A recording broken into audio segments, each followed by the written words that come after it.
Suman sir धेरै धेरै धन्यवाद छ।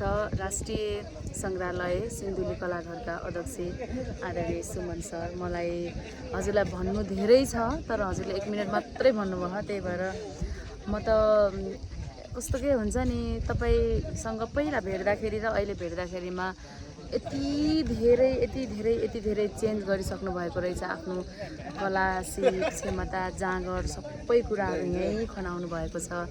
राष्ट्रिय सङ्ग्रहालयमा हजुरले गरेको मेहनतहरू वास्तवमै मैले टाढाबाट देखेको र यहाँबाट आएर यहीँ आएर देखेकोमा धेरै फरक छ। मैले जब हजुरले यो रुखको जराहरूबाट बनाएको कला कौशलहरू जुन यो मादलभित्र गएर हेरेँ, त्यतिखेर मलाई यस्तो लाग्यो कि सायद सम्भवतः सुमन सर जस्तो मान्छे छैन कि जस्तो लाग्छ है मलाई, मेरो विचारमा। सिप भए पनि कतिसँग जाँगर हुँदैन, जाँगर हुनेहरूसँग सिप हुँदैन, तर सुमन सर चाहिँ यस्तो व्यक्ति लाग्छ मलाई जोसँग सिप पनि छ र प्रशस्त जाँगर पनि छ। थकाइ लाग्दो होला, भोक लाग्दो होला, तिर्खा लाग्दो होला, रै पनि यो देशका लागि के गर्न सकिन्छ भनेर अहोरात्र खट्नु भएको छ। हजुरको सधैँभरि भलो होस्, सधैँभरि सफल हुनुहोस्।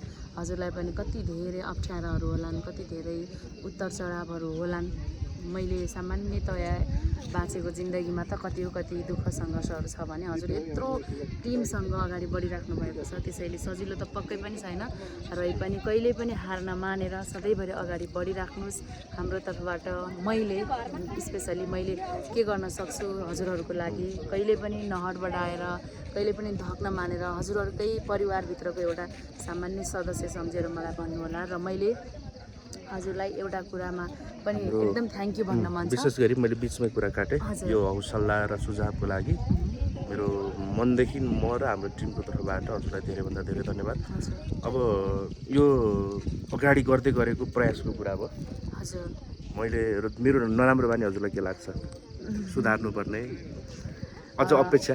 अझ त्यस्तो नराम्रो बानी त होइन यो, तर मलाई चाहिँ हजुरलाई कस्तो लाग्छ भने प्राय मैले हजुरको फेसबुकहरू, टिकटकहरू होइन, सामाजिक सञ्जालहरू खासै अपडेटहरू देख्दिनँ होइन, त्यति धेरै के जति हुनुपर्ने हो।